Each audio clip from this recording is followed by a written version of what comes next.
Antes desta reflexão, convido a que vocês deem seu joinha aqui nesse vídeo, nos outros vídeos do nosso canal. Inscrevam-se, ativem o sininho, compartilhem e comentem civilizadamente. Isso tudo de graça e ainda nos ajudando.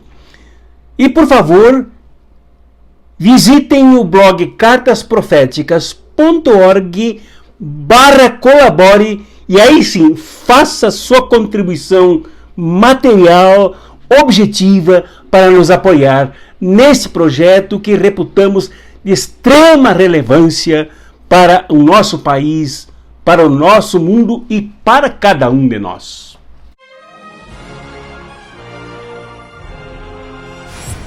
O Evangelho deste domingo, 2 de junho de 2019, já no segundo dia da metade do ano, dia da ascensão do Senhor, da Páscoa, do nosso Senhor Jesus, é o de São Lucas, no capítulo 24, principiando pelo versículo 46, indo até o versículo 53.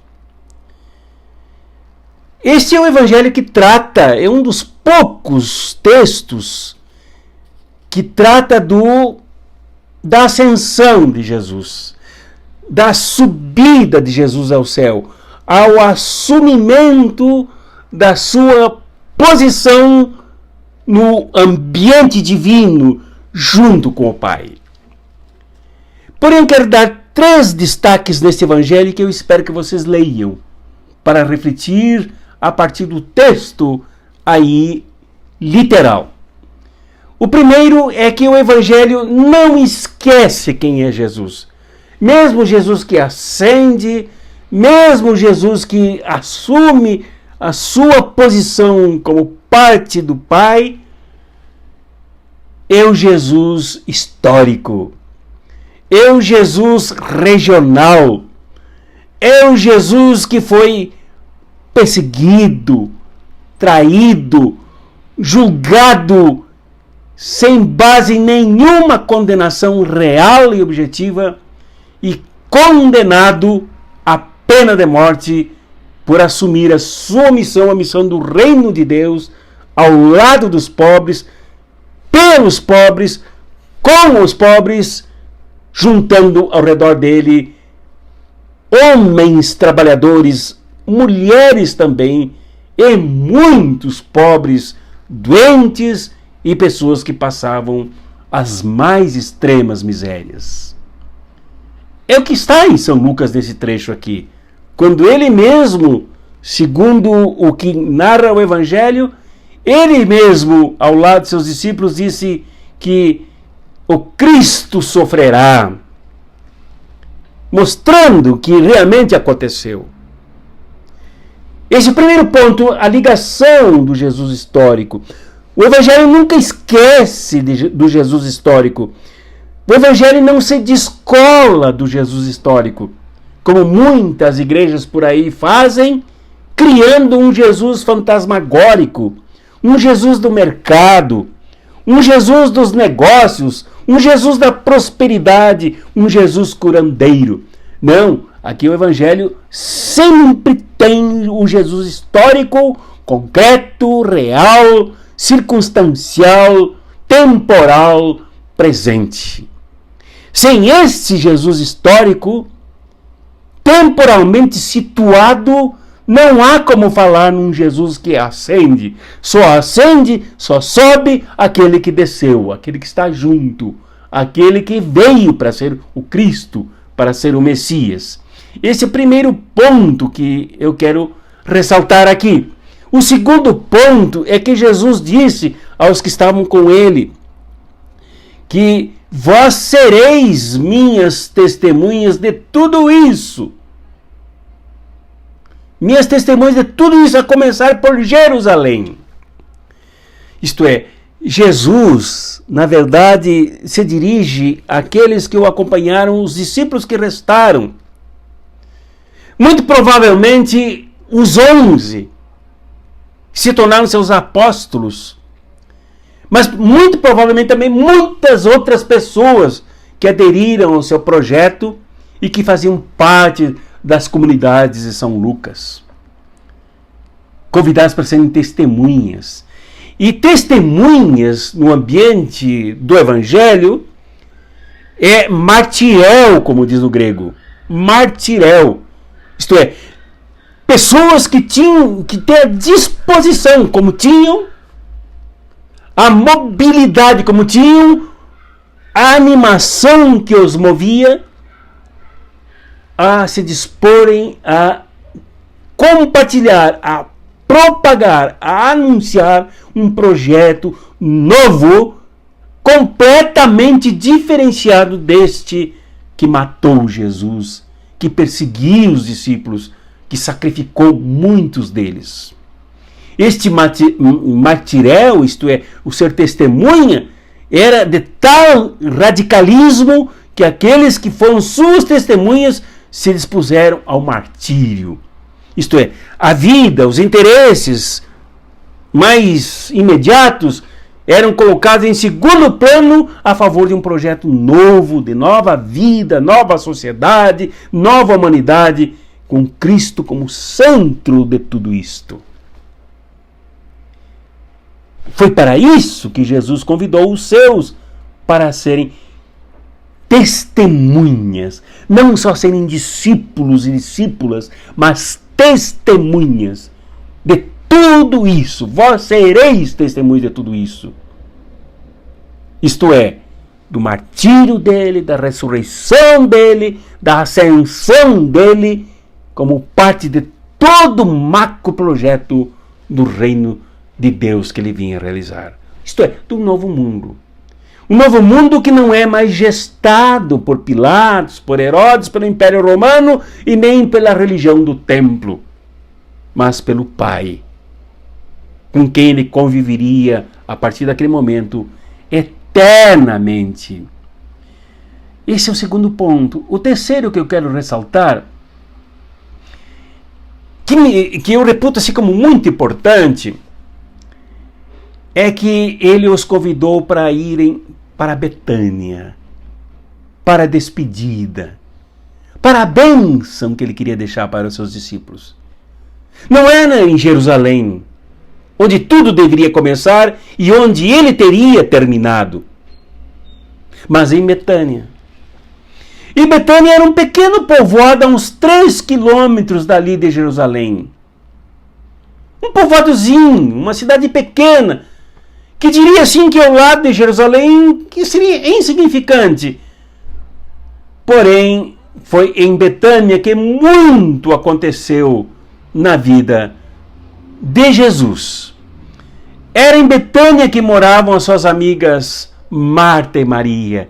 E a amizade para Jesus, aquela que é a mais representativa, ou melhor, o maior valor de compartilha dessa vida, as suas amigas Marta e Maria moravam em Betânia. O seu amigo Lázaro, aquele que segundo o Evangelho de João foi ressuscitado por Jesus, morava em Betânia. Foi em Betânia que ele foi ungido pela mulher que derramou óleo sobre os seus pés e os secou com os cabelos. A valorização da mulher. Foi de Jerusalém que Jesus saiu para a sua entrada triunfal, ou melhor, foi de Betânia que Jesus saiu para a sua entrada triunfal em Jerusalém. Então, Betânia era muito importante, apesar de ser um povoado. E por quê? A ascensão de Jesus, para fortalecer o projeto dele, agora assumido por aqueles que seriam suas testemunhas, não era um ato formal, não era um ato social, com convite às autoridades do império, aos assassinos do templo, aos fariseus, aos sacerdotes.